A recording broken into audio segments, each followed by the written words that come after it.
అదే RTV app వార్తల్ని క్షణాల్లో చదివే అవకాశం ఉంటుంది. ఒక న్యూస్ పేపర్, ఒక టెలివిజన్ ఛానల్ మీ చేతుల్లో ఎప్పుడూ ఉంటాయి.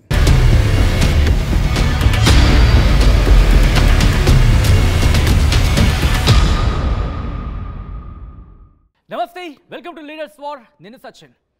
ఆంధ్రప్రదేశ్ రాజకీయాలు రోజు రోజుకి మరింత ఇంట్రెస్టింగ్గా మారుతున్నాయి. ముఖ్యంగా ఎన్నికలు దగ్గర పడుతున్న వేళ అక్కడ రాజకీయ పరిణామాలు మరింత ఆసక్తికరంగా మారుతున్నాయి. నియోజకవర్గాల్లోకి అడుగు పెడితే చాలు ప్రచారంతో హోరెత్తిపోతోంది. ఆయా నియోజకవర్గాలకు సంబంధించి మాటల తూటాలు పేలుతున్నాయి. ఒక చిన్నపాటి యుద్ధమే తలపిస్తోంది నియోజకవర్గాలు అడుగు పెడితే కనుక. ఇటువంటి నేపథ్యంలో ఈరోజు మనం మాట్లాడుకోబోతున్నాం ఉమ్మడి శ్రీకాకుళం జిల్లాకు సంబంధించి మరో ఆసక్తికర నియోజకవర్గం పలాస. జీడిపప్పు అనగానే ఫస్ట్ గుర్తొచ్చేది ఏదో ఉందని కనుక అది పలాస అనే చెప్పుకోవాలి. మరి అలాంటి పలాసలు ఎవరు తమ పంతాన్ని నెగ్గించుకుంటారు అనే ఇంట్రెస్టింగ్ డిస్కషన్ అయితే మాత్రం మొదలైంది. అంతకన్నా ముందు ఏ పార్టీ ఎవరిని బరిలోకి దించింది అనేది క్లియర్గా చూద్దాం. ఆ తర్వాత డీటెయిల్గా మాట్లాడుకునే ప్రయత్నం చేద్దాం. Here it is. వైసీపీ నుంచి బరిలోకి దిగుతున్నారు సీదిరి అప్పలరాజు, అలాగే తెలుగుదేశం పార్టీ నుంచి బరిలోకి దిగుతున్నారు గౌతు శిరీష. వీళ్ళకి సంబంధించిన ప్రొఫైల్స్ చూద్దాం, ఆ తర్వాత మాట్లాడుకుందాం డీటెయిల్గా. Here it is. వైసీపీ నుంచి బరిలోకి దిగుతున్నారు సీదిరి అప్పలరాజు. ఈయన ప్రొఫైల్ కనుక చూస్తే బీసీ మత్స్యకార సామాజిక వర్గానికి చెందిన నేత, వృత్తిరీత్యా డాక్టర్. 2017 నుంచి వైసీపీలో యాక్టివ్గా ఉన్నారు. దాంతోపాటు 2019లో వైసీపీ నుంచి ఎమ్మెల్యేగా పోటీ చేశారు, గెలిచారు. తొలిసారి ఎమ్మెల్యే అయినా కీలక శాఖలకు మంత్రిగా పనిచేశారు. ఆ అనుభవం ఆయనకుంది. ఇది సీదిరి అప్పలరాజుకు సంబంధించిన ప్రొఫైల్. ఇక తెలుగుదేశం పార్టీ నుంచి బరిలోకి దిగుతున్నారు గౌతు శిరీష. ప్రొఫైల్ కనుక చూస్తే బీసీ శ్రీశైన సామాజిక వర్గానికి చెందిన నేత, లా చదువుకున్నారు, ఎంబీఏ చేశారు. స్వాతంత్ర సమరయోధులు సర్దార్ గౌతు లచ్చన్న మనవరాలు గౌతు శిరీష. 2019లో తొలిసారి ఎమ్మెల్యేగా పోటీ చేశారు, కానీ ఓటమిని చవిచూశారు. ప్రస్తుతం శ్రీకాకుళం జిల్లా తెలుగుదేశం పార్టీ అధ్యక్షురాలుగా ఉన్నారు గౌతు శిరీష. ఇది అభ్యర్థులకు సంబంధించిన ప్రొఫైల్. ఇక నియోజకవర్గానికి సంబంధించిన ప్రొఫైల్ని క్లుప్తంగా చూసే ప్రయత్నం చేస్తే కనుక శ్రీకాకుళం లోక్సభ స్థానంలో భాగం పలాస నియోజకవర్గం.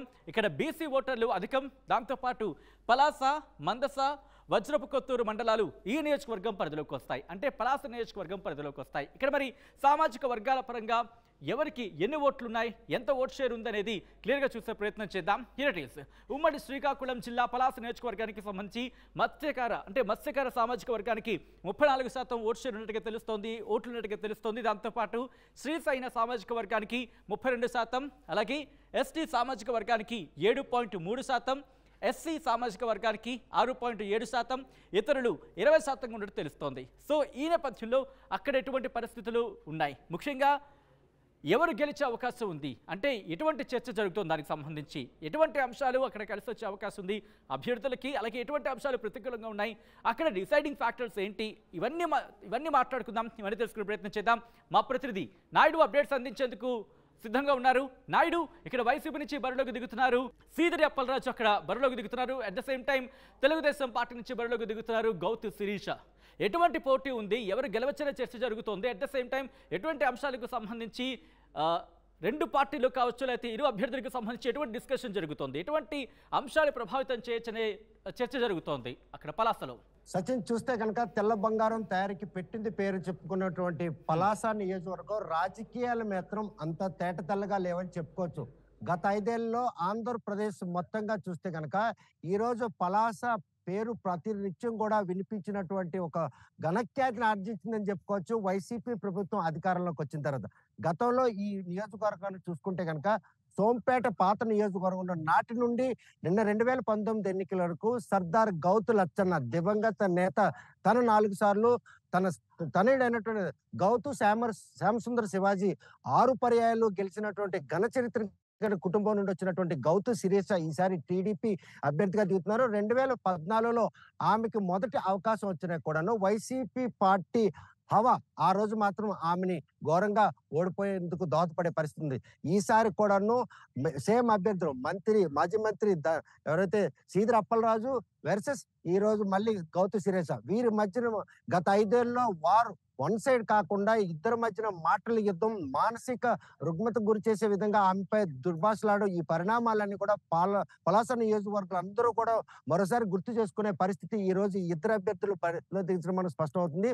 చూస్తే కాళింగ సామాజిక వర్గంతో పాటు శ్రీ బీసైన మత్స్యకార సామాజిక వర్గాలు ఇక్కడ ఓటర్లు ఆ అభ్యర్థుల గెలుపును మాత్రం డిసైడ్ ఫ్యాక్టర్గా నిలుస్తారు.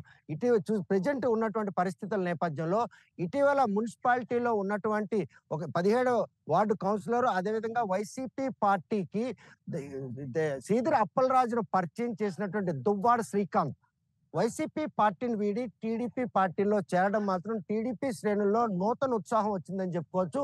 పొత్తుల్లో భాగంగా అక్కడ జనసేన బీజేపీ కూడా బలంగా ఉన్నాయి. ఏదైతే ప్రస్తున్నట్టు శిరీష ఉందో శిరీషకి సంబంధించినంత వరకు రాజీ కుటుంబం ఉన్నటువంటి నేపథ్యంతో పాటు మహిళ కావడం, ఆమెను గత 5 ఏళ్లుగా మానసికంగా హింసించిన వైసీపీ పార్టీ చేసిన దుశ్చర్య ప్రతి ఒక్కటిని కూడా ఓటర్లు గమనించారు. ఈ రోజు అవకాశం మొట్టమొదటిసారిగా పోటీ చేసే అవకాశం సీదిరి అప్పలరాజు గెలిచిన తర్వాత నియోజకవర్గం ప్రజలను పక్కన పెట్టి ఈ రోజు రాష్ట్ర రాజకీయాల్లో కీలక రోల్ పోషించడంతో పాటు మంత్రిగా ఉన్నప్పుడు కూడాను, కాకపోతే ఆయన ఈ కేవలం ప్రత్యర్థుల్ని పై దుమారం రేపడమే తప్ప దుర్భాషలు ఆడడం తప్ప ఆయన రాజకీయ ఉన్నటువంటి ప్లాట్ఫామ్ వేసుకోవడం లేదని మాత్రం మనం సుస్పష్టంగా. ఎందుకంటే తన వెన్నంటి ఉన్నవారు సెకండ్ క్యాడర్ అందరూ ఒక్కరొక్కరుగా ఆయనకి దూరం అవుతున్నారు. ఇటువంటి దూరం ప్రధానమైనటువంటి దువ్వాడ శ్రీకాంత్ కూడా దూరం అయ్యాడు. ఇటువంటి పరిణామాలు చోటు చూసుకునే నేపథ్యంలో అక్కడ ఏదైతే సీదిరి అప్పలరాజుకు మాత్రం ఎట్టి పరిస్థితుల్లో వ్యతిరేక పవనాలు వీస్తున్నటువంటి సంకేతాలు మనకు స్పష్టంగా కనిపిస్తాయి. కాకపోతే ఈ 5 ఏళ్ళు ఆయన నియోజకవర్గం చేసినటువంటి అభివృద్ధి విషయానికి వస్తే కిడ్నీ రోగుల పాలిట మాత్రం ఆయన ఈ రోజు ఒక దేవుడుగా కొలుస్తున్నారు. ఎందుకంటే కిడ్నీ రీసెర్చ్ సెంటర్ తేవడం, అదేవిధంగా ఆ పరిసర ప్రాంతాల తాగునీటి సమస్య తీర్చడంలో ముఖ్యమంత్రితో స్వయంగా ఫైట్ చేసి 700 కోట్ల రూపాయలతో తాగునీటి ప్రాజెక్టును కూడా నిర్మించారు. అభివృద్ధి చేసినటువంటి ఆ ఘనతనార్చిన ఆయనకు మాత్రం వ్యక్తిగతంగా రాజకీయ ఎదుగుదలలో ఎవరైతే దోహదపడ్డారో వారందరినీ కూడా నిర్లక్ష్యం చేశారన్నటువంటి ఒక ఆవేదన వారిని వెంటాడుతుంది. వారెవరు కూడా ఈయన వెంట రేపు 2024లో ఉండే అవకాశాలు ప్రస్తుత పరిస్థితులు మాత్రం కనుచూపు మేరలో కనిపించడం. ఇందుకు తార్కాణమే దువ్వాడ శ్రీకాంత్ ఆ పార్టీకి రాజీనామా చేసి టీడీపీలో చేరడం. అదేవిధంగా ఈ మధ్యకాలంలో 2024 సార్వత్రిక నోటిఫికేషన్ జారీ అయిన తర్వాత నియోజకవర్గంలో ప్రతి మండల కేంద్రం నుండి కూడా పెద్ద మొత్తంలో వైసీపీ పార్టీ నుండి టీడీపీలకు చేరికల పరం ఇవన్నీ కూడా టీడీపీలకి ప్లస్ వచ్చే అవకాశం కల్పిస్తుంది. కాకపోతే టీడీపీ అభ్యర్థి ప్రకటించిన విషయంలో మాత్రం టీడీపీ అధిష్టానం చేసినట్టు ఒక తప్పిదం ఈ రోజు టీడీపీ శ్రేణుల్లో ఒక మదనపాటు గురైంది. మొదటి జాబితాలో అక్కడ ఎవరు కూడా ఉమ్మడి కూటమిలో భాగంగా ఎవరు కూడా ఆశావా లేనప్పుడు కూడాను శిరీష పేరును మొదటి జాబితాలో కానీ రెండో జాబితాలో ప్రకటించకపోవడం మాత్రం టీడీపీలో తీవ్ర నిరాశ గురి చేసింది. అభ్యర్థితో పాటు 3వ జాబితాలో ఆమె పేరు ప్రకటించిన తర్వాత మాత్రం ఈ రోజు వారిలో ఒక జోష్ ఉత్పన్నం అయినా కూడాను ఒక నిరుత్సాహం నిస్పృహ మాత్రం వెంటాడుతున్న ఈ తరుణంలో వైసీపీ నుండి సెకండ్ క్యాడర్ అంతా కూడా టీడీపీలో చేరుతున్నాయి. ఆ చేరికలు మాత్రం టీడీపీ గెలుపుకి ఎంతో కొంత దోహదం పడుతుంది అన్నటువంటి ఆశాభావంలో వారుంటే తను ఆ నియోజకవర్గంలో ఆ చరిత్రలో అంటే 70 ఏళ్ల చరిత్రలో ఆ పరిసర ప్రాంత దీర్ఘకాల సమస్యను తీర్చడం కానీ ఆ కిడ్నీ రోగులకు సంబంధించిన వైద్య సౌకర్యం అందుబాటులో తేడం ఈ విషయంలో ఏ ప్రభుత్వం కూడాను ఈరోజు సహకరించలేదు. తనంతగా ఈ నియోజకవర్గ ప్రజలకు నేను సాయం చేశాను, నాకు గెలుపు ఎట్టి పరిస్థితులు వరిస్తుందని చెప్పేసి హైదరాబాద్ ధీమా వ్యక్తం చేస్తే శిరీష్ మాత్రం ఈసారి ఎట్టి పరిస్థితుల్లో కూడాను నియోజకవర్గం ప్రజలందరూ కూడా తనకు అండగా నిలుస్తారు. రాజకీయ నేపథ్యం కలిగిన కుటుంబీకులను స్థానికులను తనకున్నటువంటి ఈ ఏదైతే ఈ సదావకాశం ఉందో ఈ రోజు దోహదపడుతుంది. నియోజకవర్గ ప్రజలు నన్ను మాత్రం గెలిపిస్తారని ధీమా ఆమె కూడా వ్యక్తం చేస్తాం. మరి ఎవరికి గెలుపుస్తుంది అన్న విషయం వేచి చూడాల్సిందే. Right Naidu, thanks for update. So మొత్తంగా పలాసలో కూడా పోటీ గట్టిగా ఉండే అవకాశం ఉందన్న మాట వినిపిస్తోంది. ఎందుకంటే ఇద్దరికిద్దరు కూడా హేమీలు ఇక్కడ. సో అటువంటి నేపథ్యంలో ఏం జరగచ్చనే ఒక ఉత్కంఠ మాత్రం కొనసాగుతుంది. సో ఇటువంటి నేపథ్యంలో ప్రజలు ఎవరిని తమ ఎమ్మెల్యేగా అసెంబ్లీకి పంపించబోతున్నారనేది మే 11 డిసైడ్ కాబోతోంది. ఫలితాలు జూన్ 4 రాబోతున్నాయి. ఆ రోజు చూద్దాం ఎవరు ఆ వ్యక్తి అనేది.